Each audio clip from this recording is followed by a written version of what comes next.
오늘 말씀의 제목은 그것은 정말 믿음인가? 요즘에 제목이 되게 중요합니다. 그래서 제목 갖고 고민을 많이 하거든요. 그래서 원래 했던 제목은 그건 믿음이 아니다. 어, 뭐, 어? 너는 사실 믿음이 없다. 뭐 이런 거 좀 좀 이렇게 자극적인 제목을 하고 싶었지만 그래도 좀 순한 제목으로 그것은 정말 믿음인가? 라는 제목으로 말씀을 나누려고 합니다. 어쩌면 사실 오늘 말씀은 우리 교회 멤버들에게는 딱히 직접적으로 연관이 없을 수도 있어요. 왜냐면은 제가 자주 하는 설교 내용 안에 다 조금씩 들어있는 내용이긴 합니다. 하지만 오늘 이참에 좀 정리를 좀 해서 우리도 좀 잘 정리를 좀 하고 혹 우리가 만날 누군가와 대화할 때 참고도 하고 우리 아이들에게도 좀 잘 가르칠 수 있고 하면 좋을 것 같습니다. 아마 여러분 이런 말 많이 들어봤을 겁니다. 아, 그분 참 믿음 좋은 분이야. 어? 아, 이 사람은 참 믿음이 좋은 청년이야. 믿음이 강한 분이셔. 이런 말 들어봤을 겁니다. 저도 많이 들어봤어요. 예. 누군가를 소개할 때 그렇게 얘기를 많이 합니다. 어떤 사람이 떠오르십니까? 여러분 중에 믿음 좋은 사람. 아, 그분 참 믿음 좋은 분이셔. 중요하죠. 어떤 부분을 보고 그 사람이 믿음이 좋다고 말할까요? 믿음 중요합니다. 근데 가끔 그런 질문 해요. 아니, 믿음 좋은 게 뭐지? 믿음이 뭐냐? 뭘 믿으라는 거지? 사실 믿음을 믿으라는 거는 이제 성경에 보면 사실 예수님의 십자가, 예수님의 사랑, 뭐 그런 걸 믿으라는 거 아니겠습니까? 근데 그렇게만 따지면 그런 건 눈에 보이지 않잖아요. 그건 마음속에 있는 건데 이 사람 믿음 좋은지 어떻게 알지?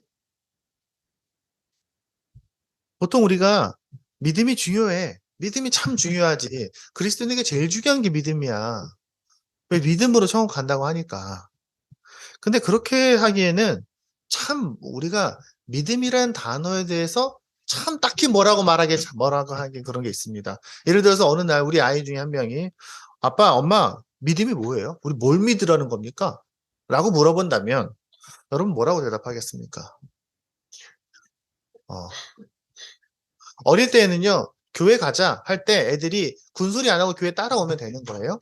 그러니까 주일 예배 잘 참석하는 게 믿음이라고 생각할 수 있어요. 아이들의 눈에는 그럴 수 있어요. 우리 엄마 아빠 교회 안 빠지고 교회 가네? 또 열심히 헌금도 하고 매일 아침 목사님이 올려주시는 큐티도 읽고 또 언어도 사용하는 언어가 조금 고상하고 약간 기독교적인 용어도 좀 쓰고 사람들에게 나 교회 다닌다고 말하고 교회 다니라고 말해주고 또 이렇게 사람들에게 좀 미소 지어주고 좀 이렇게 사람들 좀 잘 도와주고 한다면 우리는 그 사람을 믿음 좋은 사람이라고 말하게 될까요? 오늘 말씀은요, 사실 조금 겉도는 얘기입니다. 믿음의 핵심에 대한 내용은 아니에요. 믿음의 겉껍질에 대한 내용입니다. 오늘 얘기할 내용은요, 뭐가 믿음이 아닌지에 대한 얘기를 할 거예요. 우리가 믿음에 대해서 생각할 때 무슨 착각과 오해를 할 수 있는지, 그게 왜 문제인지, 어, 그럼 뭘 믿으라는 건지, 그 얘기 좀 하려고 합니다.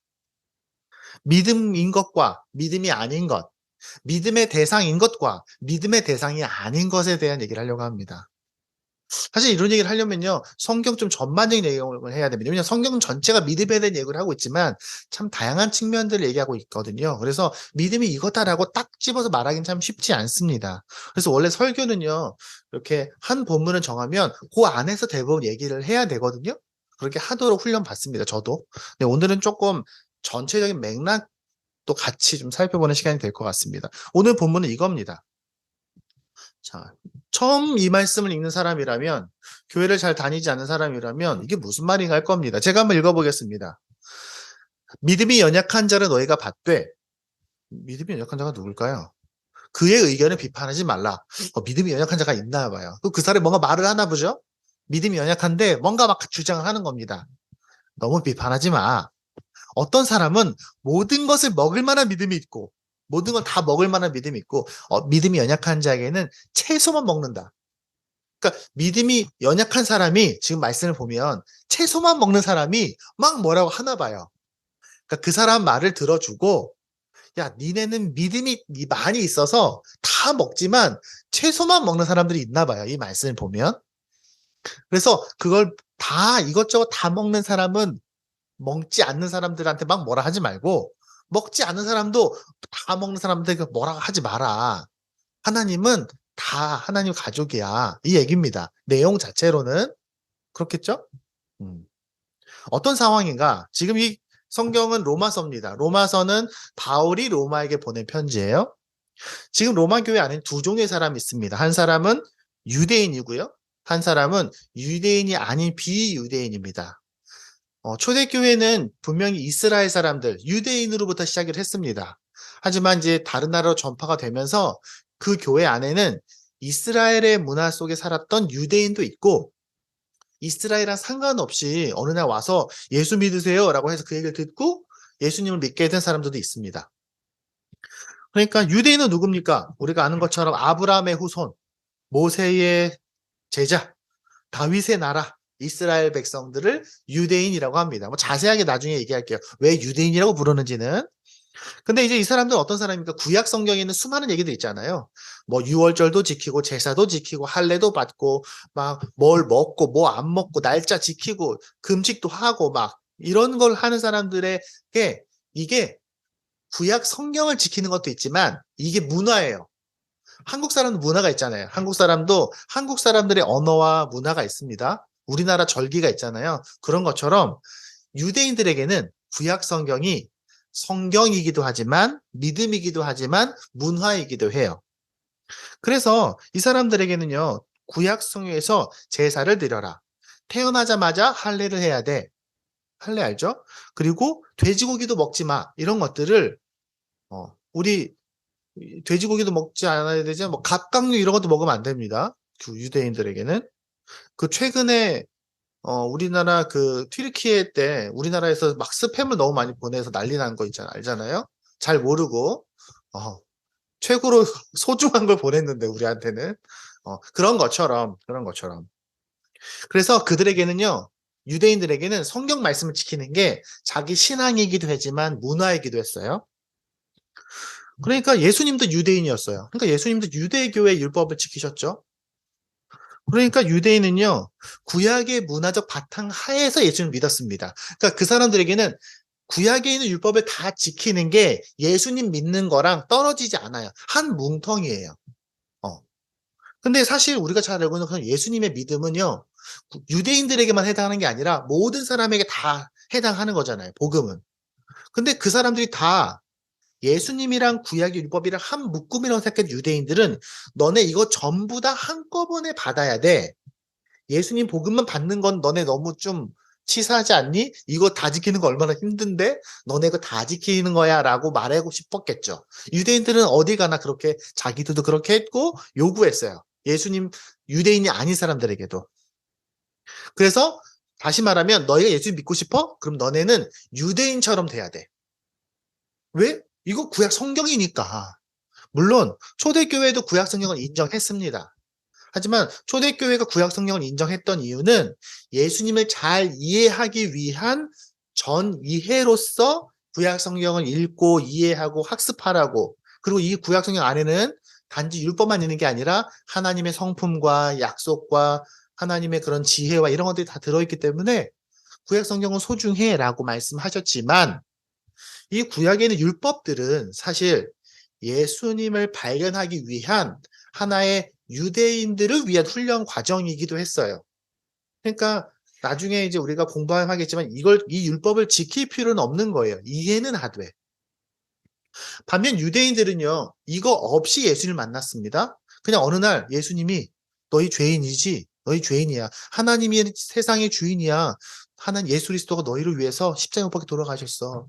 너희가 그분을 믿고 영접하면 하나님의 자녀가 될 수 있고 구원을 받고 그의 나라 안에 그의 백성이 되는 거야. 이렇게 네, 그거 저 믿을게요라고 말했던 사람들은 구약하고 상관없이 믿은 겁니다. 당연히 그 사람들은요, 유월절을 지킬 필요가 없어요. 할례를 받을 필요가 없습니다. 그리고 우리 돼지고기 잘 먹는데 우리 보고 지금 돼지고기 먹으라고 안 하지 않지 않습니까? 만약에 돼지고기 먹으면 안 되면 저는 당장 지난 며칠 동안 쫄쫄 굶었어야 했을 겁니다. 네. 근데 이 사람들이요, 먹는 게 되게 예민한 부분이 합니다. 왜냐면은 끼니 때마다 생각하게 되는 거예요. 그래서 사실은 많은 문화 속에서 종교적으로 먹는 게 걸리면 그게 제일 예민해요. 우리나라도 요즘에 뭐 할랄인 이런 것 때문에 문제가 많잖아요. 역사적으로 먹는 것 때문에 문제가 된 경우가 정말로 많았습니다. 인도 역사상 가장 큰 전쟁이 일어났던 게 인도에서 굉장히 큰 영국군에게 큰 반란이 있었을 때가 있었어요. 그때가 왜 그랬냐면 영국군이 인도를 점령하고 다른 나라들도 점령할 때에 한참 제국주의 시대에 영국에서 그 용병들을 모집하는데 힌두교 사람도 모집하고 무슬림 사람도 모집한 거예요. 이 용병 안에는 힌두교도 있고 무슬림도 있습니다. 근데 이 사람들에게 총을 주잖아요. 그리고 이 사람들은 다 종교적인 기준을 따라 음식을 먹었으니까 신경을 많이 썼어요. 근데 뭘 신경을 못 썼냐? 이 사람들이 총을 갖고 있는 그 총알을 싸고 있는 기름 종이에 돼지고기 기름과 쇠고기 기름을 다 섞어서 기름 종이를 만들어서 총알을 싼 거예요. 그 사실이 알려지고 나서 영국은 가장 큰 그 반란에 휩싸이게 됩니다.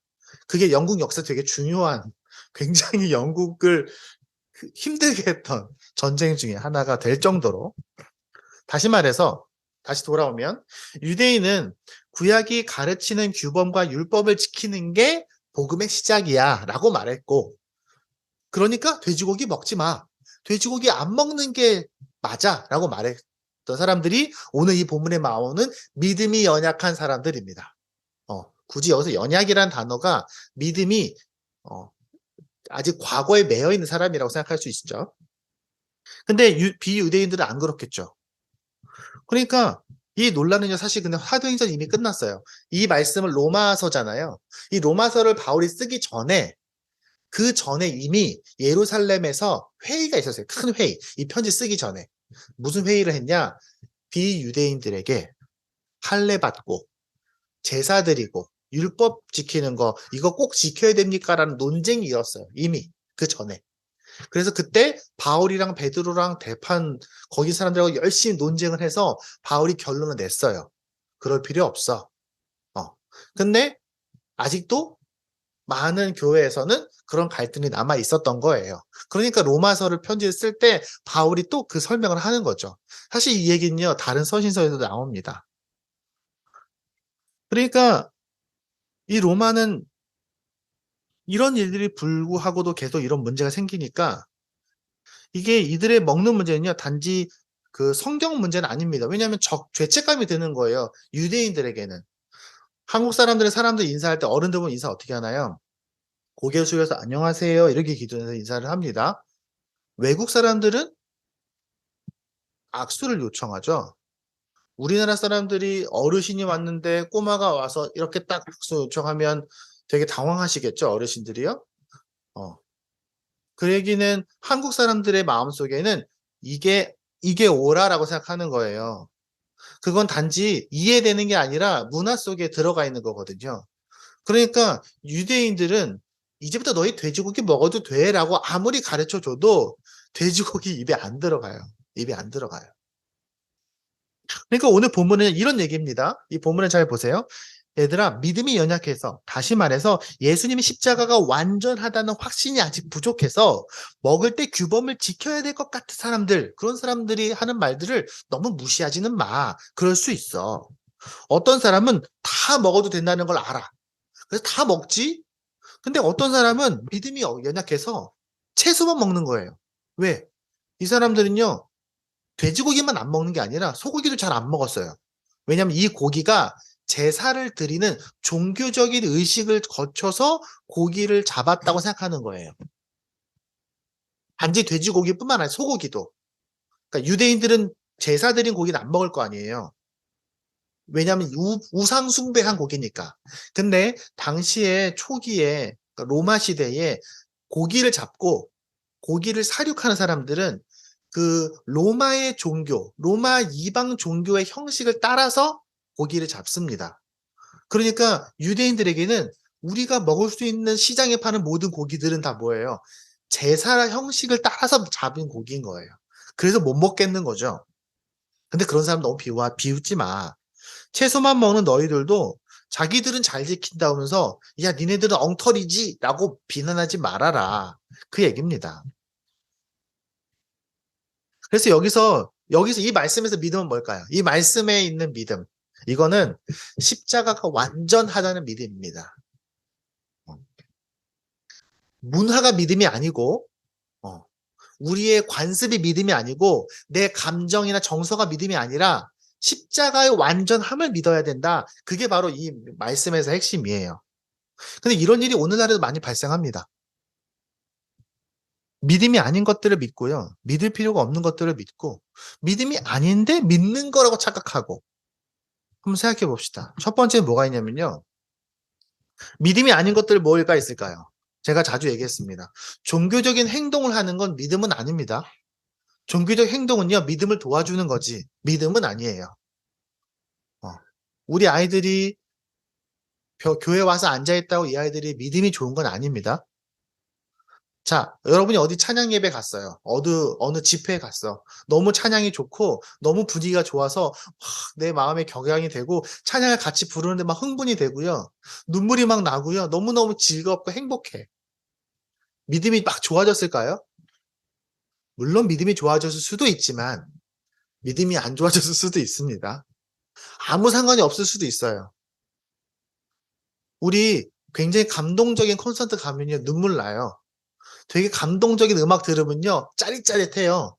예배드리는 거랑 똑같은 느낌입니다. 사람이라는 게 그래요. 음악이 갖고 있는 힘이 있어요. 여러분, 맹목적인 순종은 믿음일까요? 그거 믿음이 아닐 수도 있어요. 우리가 믿음이 죽음 이후에 어딘가 어디 좋은 데로 가는 티켓인가요?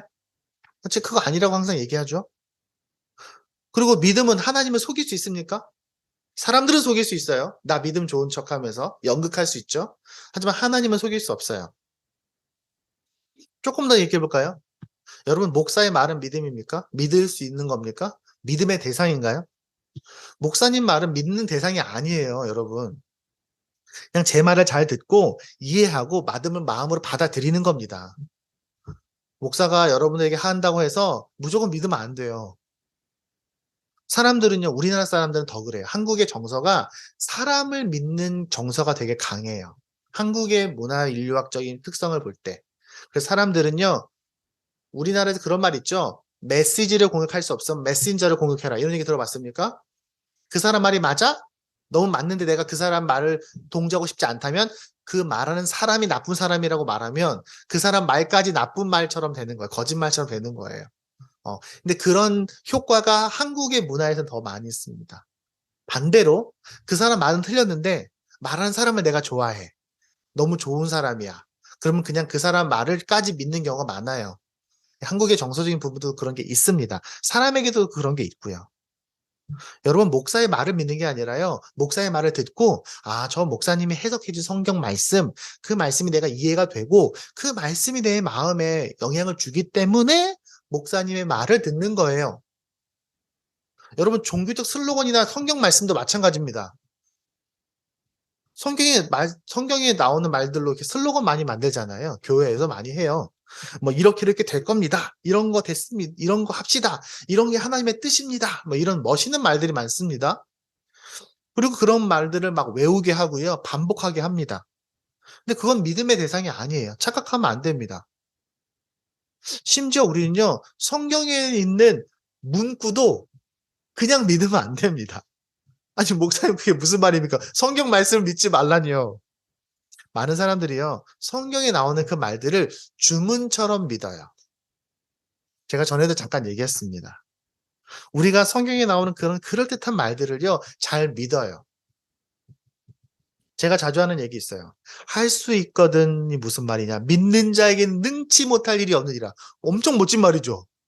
저는 그 말 들어서 너무너무 멋있다고 생각했어요. 믿는 자에게 능치 못할 일이 없다고? 그러면서 저 예전에 이렇게 부흥회 같은 데 가면요. 정말로 목에 핏대를 세우면서 믿는 자에게 능치 못할 일이 없다고 막 소리를 지르면 사람들이 그 수천 수만 명 사람들이 아멘 하면서 막 다들 막 불끈불끈 주먹을 쥐면서 그 말씀 믿겠다고 했습니다. 근데 이거 맥락을 모르고 주문처럼 믿는 경우가 있어요. 주문. 이 말씀이 어디에 있는 건지. 사실 이 말씀은요. 예수님의 하나님 되심에 대한 얘기입니다. 믿는 자에게 능치 못하는 말이 아니라 예수님이 하나님이라는 사실을 믿어야 돼. 이 말이에요. 또 이런 말도 있습니다. 믿는 대로 될지어다. 예수님이 얼마나 이 말씀 많이 하신지 모르겠습니다. 근데 그것도요, 상황을 모르면 쓰면 안 돼요. 제일 심한 건 뭔 줄 아십니까? 내 시작은 미약하였으나 내 나중은 심히 창대하리라. 제가 얘기했잖아요. 이거 성경에서는요, 야, 이런 말 하면 안 돼? 라고, 이거 거짓말이야? 이거 허풍이야? 라고 인용한 말과 비슷합니다. 네. 우리는요, 성경을 충분히 이해해서 그 안에 있는 하나님을 믿고, 하나님이 하신 역사를 믿고, 하나님의 그 성품과 그 하나님의 메시지를 믿는 거지, 성경 구절 자체를 믿는 거 아니에요. 이거 구별할 수 있어야 됩니다. 많은 사람들이요, 그 말씀을 믿는 게 하나님을 믿는 거랑 착각합니다. 우리는 그 안에 있는 하나님의 의도와 하나님을 믿는 거예요. 왜냐하면 성경 안에는요, 그 잘못된 사탄의 인용구도 있거든요. 여러분 성경 속의 인물을 믿는 것도 아닙니다. 여러분 제가 성경을 읽을 때 성경을 그대로 읽고 성경을 그대로 믿으라고 말하지 못하는 이유가 있어요. 첫 번째는요. 성경에는요 되게 장르가 되게 많습니다. 편지도 있고요. 논설문도 있고요. 이야기도 있고요. 꿈꾸는 이야기도 있어요. 그 장르들이 우리가 지금 이해하기 좋게 써주는 게 아니에요. 그 시대의 언어로 쓰여진 거를 그냥 직역한 거예요. 그대로 한국말로 옮긴 겁니다. 번역이 됐지만요. 그 의미까지 다 번역된 게 아니라는 말이에요. 그래서 성경 번역하시는 분들이 되게 어려워하십니다. 예를 들어서 어떤 나라에는 양이 없는 나라가 있어요.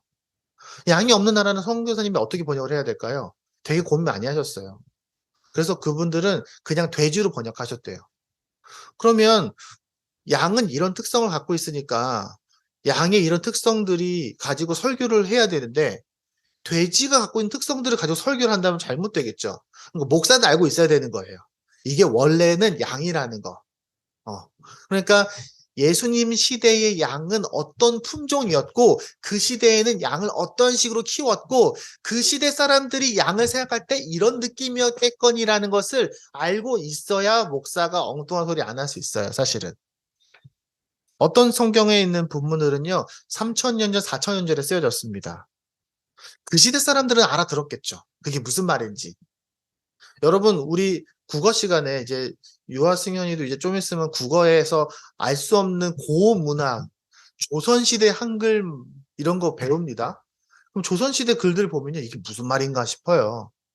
그 시대 사람들은 대충 그런 표현들을 알았어요. 지금은 모르죠.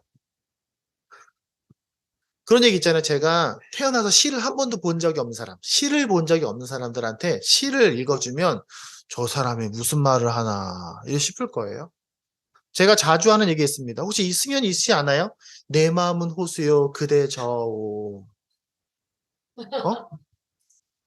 유아는 이미 들어봤어. 이거 시험에 나와서 한번. 승현이 혹시 들어봤나요? 내 마음은 호수요 그대 저오.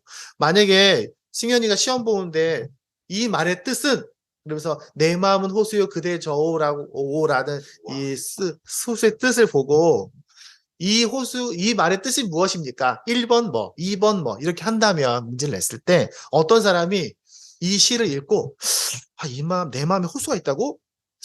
마음에 호수가 있다는 얘기는 몸속에 여기쯤에 물이 차 있다는 뜻인데, 사람의 몸에 물이 차는 데는 보통 폐잖아. 폐에 물이 찬 얘기 들어봤죠? 이 사람이 익사를 했나? 폐에 물이 찼나 봐. 그러면은 폐수종 위험한데 이거. 그러면은 그대 저오 했으니까 뭔가 도구를 가지고 나에게 찾아오라는 건데 그러면 내 수술 도구를 가지고 내 가슴을 열어서 폐에 있는 물을 빼달라는 말을 뭔가 시적으로 표현한 건가 보다 라고 말한다면 근데요 많은 사람들이 요한계시록을 그런 식으로 읽어요. 그렇게 읽을 수 있겠죠. 왜냐면은 이 시인이 썼던 상황과 표현과 뉘앙스와 이런 부분들을 모르고 이 말이 그냥 하나의 상징이다라고 생각하면 뭔가 신비로운 상징이다라고 생각한다면 그렇게 충분히 이해할 수 있어요. 이런 식으로 창세기 1장을 읽고 다니엘서를 읽고 요한계시록을 읽으면은 안 되는 거죠. 창세기를 1장을 읽으면서 우주에 대한 과학적 진리를 끄집어내면 안 돼요. 그렇게 써진 책이 아니에요. 전혀 그 사람들은 그런 의도로 쓴 책이 아니라고요. 여러분 요한계시록을 읽으면서 종말이 언제일까? 종말에 구체적으로 어떤 사건들이 일어난다라는 것을 거기서 끄집어내면 안 돼요. 그럴 의도로 써진 책 자체가 아니란 말이에요. 그런 의도가 아닌데 상상력으로 책을 읽게 됩니다. 왜? 정확하게 무슨 말인지 모르겠으니까. 근데요, 잘 생각해 보세요. 그 사람들 믿음 엄청 좋은 사람들이에요. 어. 꽤 많은 종교에서 종말이 몇 날, 며칠, 몇 시에 온다고 예언했습니다. 그 사람 믿잖아요. 믿음 엄청 좋은 사람들이에요. 목사님 말씀을 열심히 믿고요. 성경 말씀 열심히 믿었던 사람들이에요. 믿음 좋은 사람들입니다. 문제는요, 그 사람들이 그 말, 글자 그대로, 해설해주는 그 말 그대로 그냥 믿어서 그런 거예요. 그걸 뭐라고 하냐면요. 어떤 사람들은 성서무오설, 성경에는 틀린 게 한 글자도 없다. 또 어떤 사람은요, 축자영감설 들어봤습니까? 축자영감설. 하나님이 성경 말씀을 한 글자 한 글자 다 불러주신 거다. 이렇게 많은 사람도 있습니다. 그리고 실제로 많은 교회에서 이렇게 강조합니다. 근데 그럴까요? 네, 안 그래요. 우린 너무 잘 알아요. 왜 그렇습니까? 성경에는 원본이 없어요. 혹시 이거 알기 되게 중요한 내용입니다. 성경에는 원본이 없어요. 여러분 이사야서 하면은 이사야가 처음부터 끝까지 히브리어로 쫙 써놓고 이거를 잘 번역하고 잘 번역해서 우리가 성경에 들어온 거라고 생각하면 안 됩니다. 성경은 창세기 1장 1절부터 말라기 끝까지 쫙 누가 쫙 쓴 다음에 그걸 우리가 잘 번역해서 전문가들이 모여서 막 오랫동안 연구해서 번역하고 그렇게 한 거로 생각하면 안 됩니다. 성경은요, 정말 많은 사본이 있습니다. 우리가 성경을 신뢰할 수 있는 이유는 성경에 있는 사본들이 굉장히 오래됐고 굉장히 많아요. 역사적으로 가장 많은 사본을 갖고 있는 게 성경입니다. 그 모든 사본들을 비교, 분석, 정리해서 오늘날 우리가 성경에 온 거예요. 그것을 번역한 겁니다. 괜히 여러 번 번역이 됐어요. 그걸 모아놓은 게 66권이 되는 거예요. 66권이 다 따로따로예요. 우리가 성경이 신비로운 건요. 66권을 수많은 사본들이 아주 오랫동안 써놓은 그 책이 하나의 스토리더라라는 것들을 깨닫게 되는 순간 우리는 놀라게 되는 겁니다. 근데 왜 문제가 안 되냐면요. 거의 일치예요. 예를 들면 AD 1100년에 AD 100년에 썼던 것으로 손으로 베껴 쓴 걸로 발견된 책이랑 아주 오랜 후에 아주 멀리서 발견된 책이랑 비교했더니 한두 글자 빼고 거의 일치하더라. 이렇게 되는 거예요. 그래서 무슨 사본 많습니다. 레닌그라드, 사해 뭐 여러 가지가 있어요. 나중에 기회가 된다면 그 사본의 역사에 대해서도 한번 설명하면 재미있습니다. 그러니까 우리가 성경을 읽을 때요.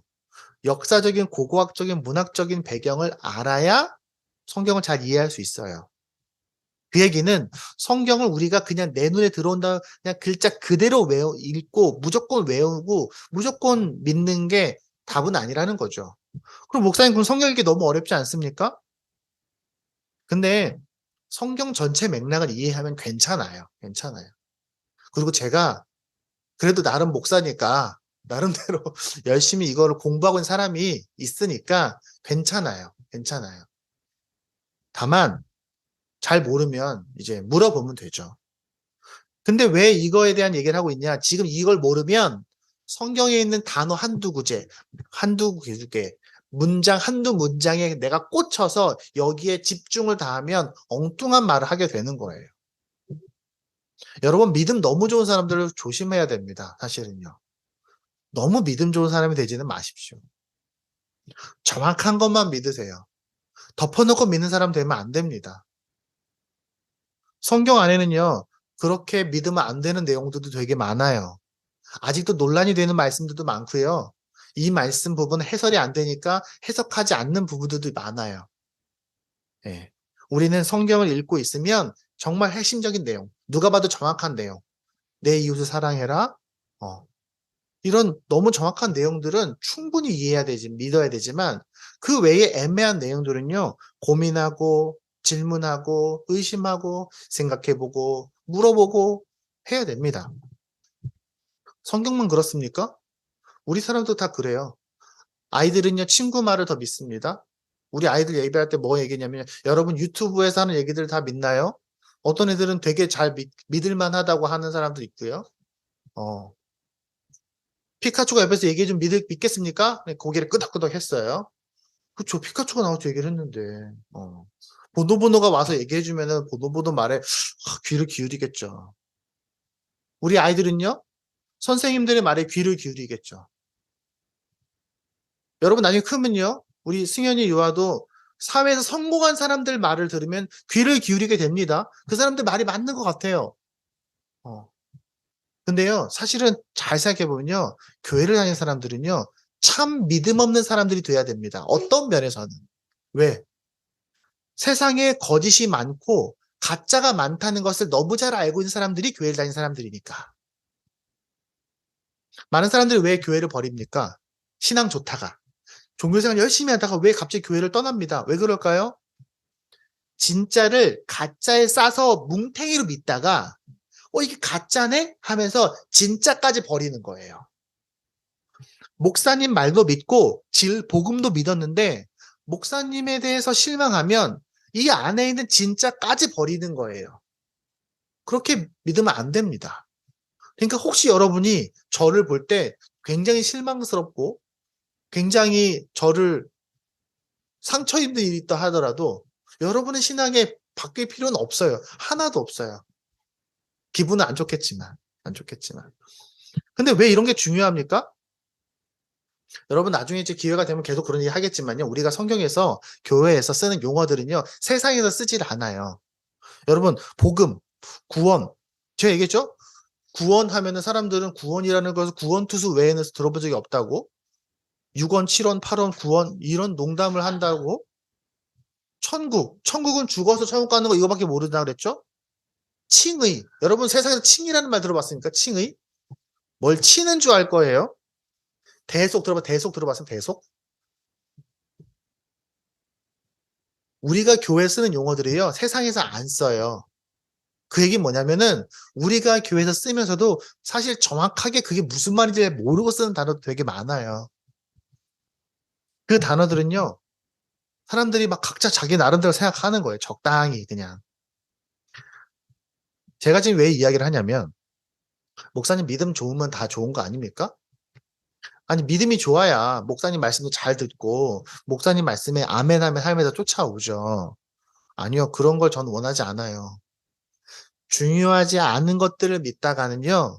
중요한 것들을 믿지 못하게 될 수도 있고 사람의 마음에는요. 한계가 있어서 내가 정말 중요한 것들에게 집중하지 않으면 쓸데없는 것들 때문에 에너지를 소비하게 돼요. 여러분 사탄이 여러분들에게 나쁜 짓 하라고 할 것 같습니까? 아니요.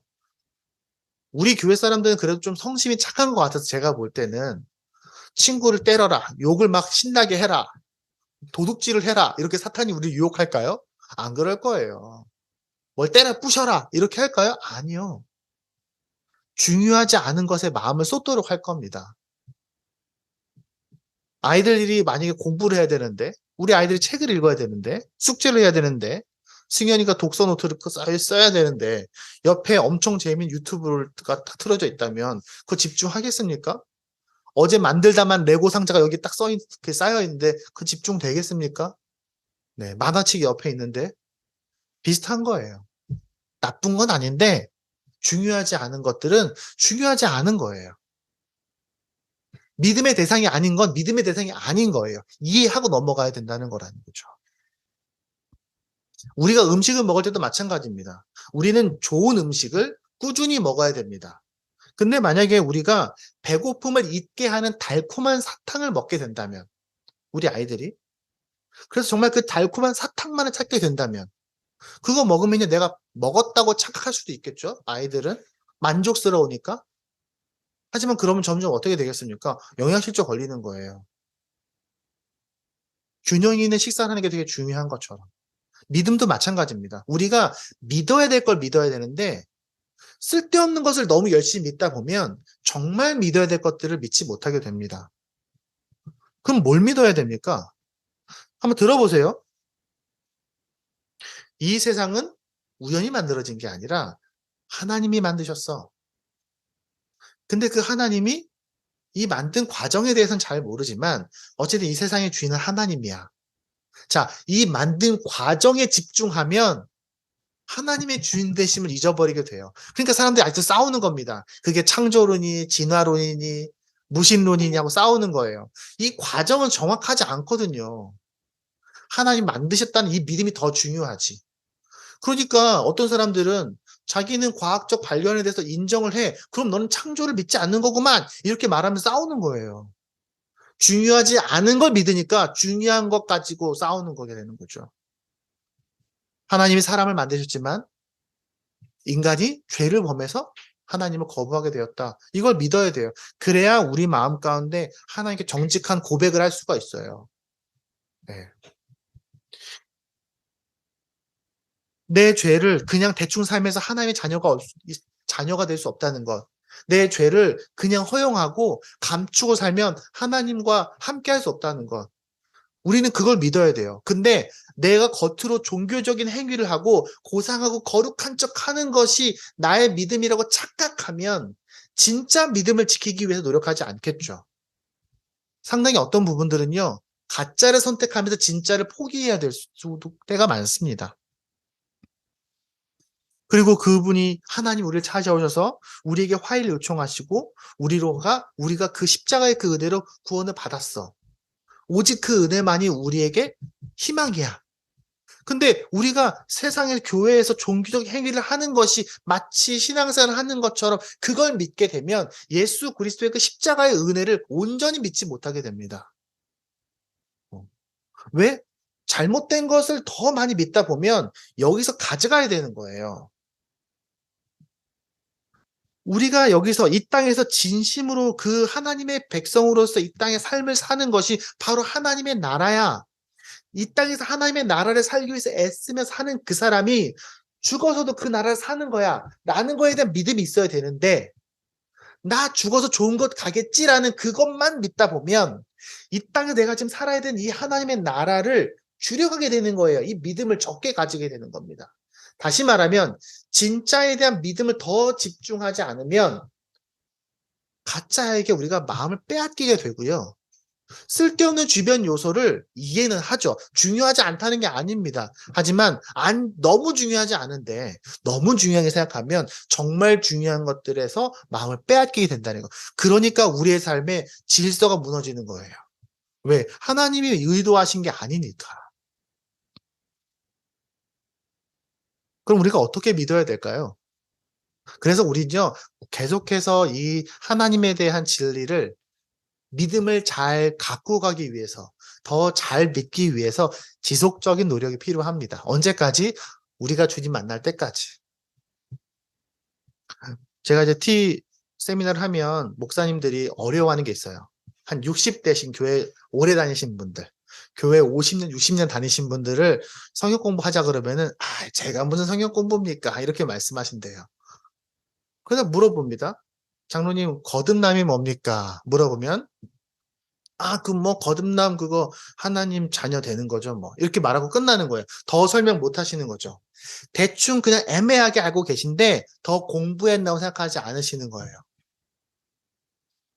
근데 어떤 교회는요, 나이 80 넘으신 장로님들, 권사님들이 안경을 새로 맞춰 가시면서 성경 공부하는 교회가 있어요. 어.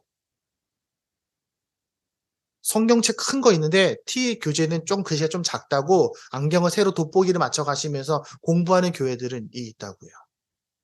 여러분, 저는요, 우리가 할머니, 할아버지에서 호호 할아버지가 됐을 때에도 하나님을 더 알아가기에 멈추지 않았으면 좋겠습니다. 계속해서 우리가 주님을 알아가는 그 기쁨을 누렸으면 좋겠습니다. 왠 줄 아냐? 왜냐면요, 시대가 계속 바뀌잖아요. 우리의 삶이 바뀌잖아요. 그 얘기는 우리가 말씀과 호흡하고 소통하는 것도 계속 업데이트가 돼야 돼요.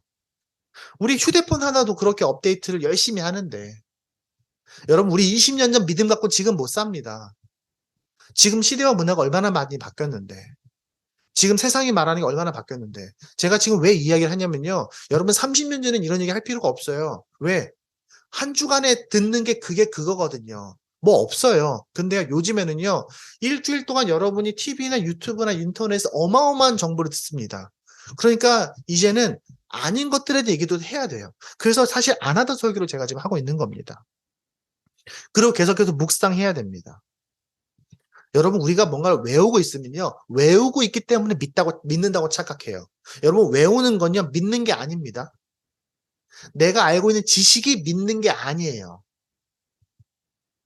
제가 항상 합니다. 내가 무언가를 선택할 때 선택의 기준이 되고 내가 이것 때문에 뭔가를 포기하지 않으면 믿는 게 아닌 거예요.